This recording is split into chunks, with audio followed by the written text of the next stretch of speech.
So I'm seeing these federal workers coming online crying because they lost their job that most likely was oppressing us.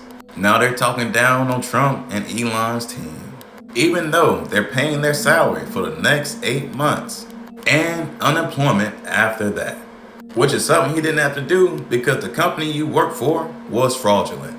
Now you gotta depend on that company giving you that 8 months of pay. But the thing is, I keep hearing people talking about a severance package, which means they're not going to give you that full 8 months of pay, the same company that laid you off.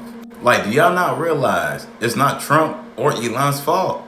It's your job's fault because they are the ones that was paying you in dirty money for I don't know how long.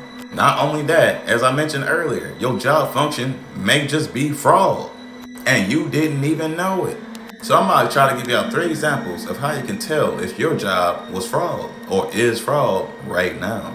So 1, any job that's online or involve paperwork isn't even real. AI can literally do the job. It's all a front for these quote unquote office jobs, which is really a third party of people that's skimming money off of their workers in the field. 2, anyone that deals with signatures or any securities, which includes your social security number, 9.9 times out of 10 is fraud because you contracted and was acting as if you were their original creditor. I know this because I'm sure you or the company isn't paying individuals monthly for their contracts. It's clearly the other way around. The original creditor are paying y'all back for their own credit. 3, if your job involved a license is a pass to do unlawful acts. All legal actions are not lawful. Crazy, right? Like, did you know it was legal to own a slave, but it's unlawful because it goes against universal laws. Legal is their system.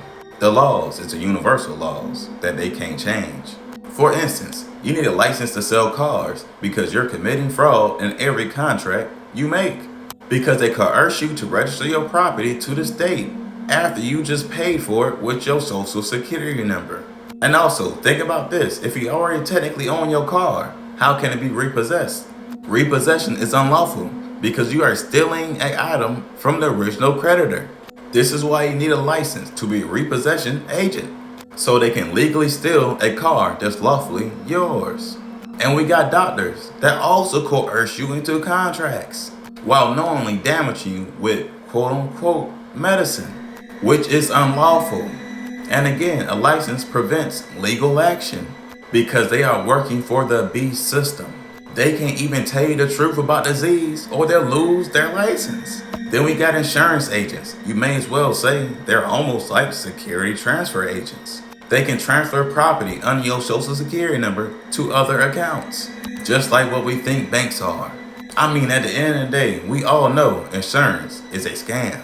And a lot of these other job titles everywhere, especially the ones that's getting laid off, getting paid $75,000, $100,000, $150,000 a year for doing next to nothing because they're getting paid by the real gangsters with the real dirty money. So I said all that to say this. If your job involved paperwork, a license, or an oath, most likely it's a fraudulent position and you don't even know it, or you do, and it's clearly ignoring the genocide and oppression that's happening from what you are doing. Because in this world, negative actions get rewarded, and that ain't cool. But anyways, y'all know how to keep it. Y'all be guys. Peace.